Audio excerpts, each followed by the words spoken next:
Sir निकल गया आपका 5 निकल गया, ठीक है 5.0 मतलब 5 फीट निकल गया, 5 फीट निकल गया 5 फीट वाला, तो इसके बाद 0 है तो कोई मतलब है ना 5 फीट हम लोग कर दिए, याद है ना 5 फीट हो गया, तो ये हमारा निकल गया। 3 में से 3 गया 0, 7 में से 2 गया तो 7 में से 2 गया तो 5 लिख दिए, परिसर निकल गया। इसमें और कुछ नहीं बोला था, इसमें आपको और कुछ नहीं बोला था बेटा निकालने के लिए, इसमें सिर्फ आपको बोला था कि अपनी कक्षा के किन्हीं 10 विद्यार्थियों की ऊंचाई का परिसर निकालें।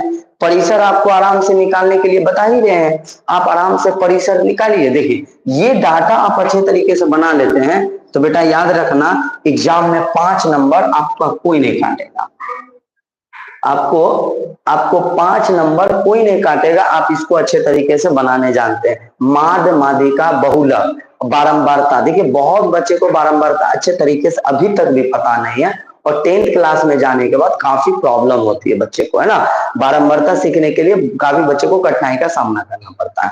तो यहाँ पर हम लोग जो पढ़ रहे हैं क्लास 7 का जो मैथ बुक है ना, न्यू वाला क्लास 7 का जो नया बुक है बेटा, ये वाला बुक देखिए, ये वाले बुक का हम लोग अभी क्लास कर रहे हैं। कौन सा बुक का कर रहे हैं? ये न्यू बुक का हम लोग क्लास कर रहे हैं, इस चीज को ध्यान दीजिएगा।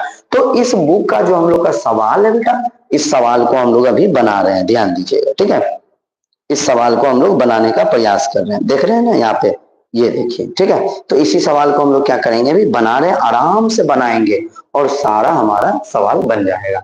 तो 1 नंबर में बोला था कि अपनी कक्षा के किन्हीं 10 विद्यार्थियों की ऊंचाई का परिसर ज्ञात करें। तो आप अपने क्लास में बैठिए और सभी लड़के का लड़की का नाम पूछ लीजिए और सभी का उसका हाइट मेजरमेंट करने के लिए आपके स्कूल में इंची मतलब लगा हुआ है नापने वाला, तो उससे नाप नाप के लिख लीजिए, अन्यथा नहीं तो पूछ करके लिख लीजिए, उससे भी नहीं है तो आप अपने मन से लिख लीजिए, कोई दिक्कत नहीं है, ठीक है। आपको सिर्फ परिसर निकालने बोला था, अपने मन से उसको निकाल लीजिए, ठीक है। तो देखिए हमने क्या किया, पहले अंक लिखा, स्टूडेंट का नाम लिखा, विद्यार्थियों की ऊंचाई लिख लिया अपने मन से। परिसर निकालने का फॉर्मूला है कि सब अधिकतम संख्या माइनस न्यूनतम संख्या, परिसर निकालने का फॉर्मूला अधिकतम संख्या माइनस न्यूनतम संख्या। तो इसमें से सबसे बड़ा संख्या कौन, तो हमको यही 7.3 मिला, तो 7.3 लिख दिए, माइनस बोला करने, तो जो सबसे छोटा था उसको खोजे और उसको लिख दिए और ये दोनों को माइनस किए, मेरा निकल गया आंसर।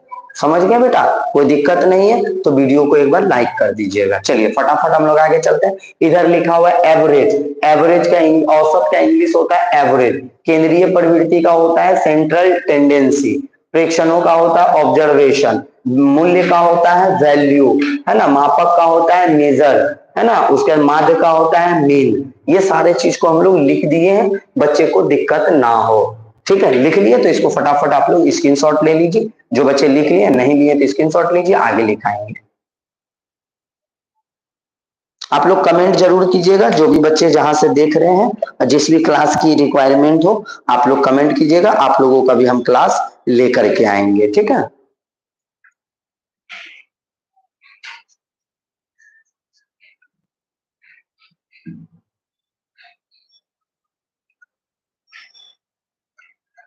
चलिए 2 नंबर सवाल को हम लोग देख लेते हैं। ये एनसीईआरटी बुक है, मैथ का एनसीईआरटी बुक है, बच्चे लोग जितने भी हैं सभी को बता देते हैं, ये न्यू बुक जो सरकारी स्कूल में लॉन्च किया गया है ना, तो उन्हीं का हम क्लास करवा रहे हैं।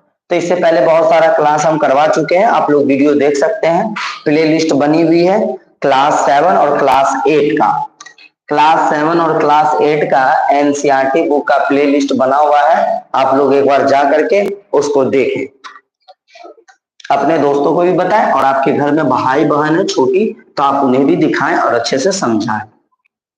देखिए यहाँ पर हम एकदम अपने भाषा में जो आप समझ सकते हैं उन भाषाओं का हम प्रयोग करना चाहते हैं, ठीक है, जैसा आपको समझ में आए जो भाषा, वो भाषा का हम प्रयोग करेंगे, ठीक है। कहाँ से देख रहे हैं, बहुत बहुत धन्यवाद हमारे साथ जुड़े हुए हैं। कृपया करके आप अपना नाम को कमेंट बॉक्स में मेंशन कर दे तो बहुत अच्छा होगा, इससे पता चलेगा। जैसे साहिद जी भी देख रहे हैं और भी बच्चे लोग देख रहे हैं, तो उनसे रिक्वेस्ट है कि आप लोग नेम को मेंशन कर दे कमेंट बॉक्स में।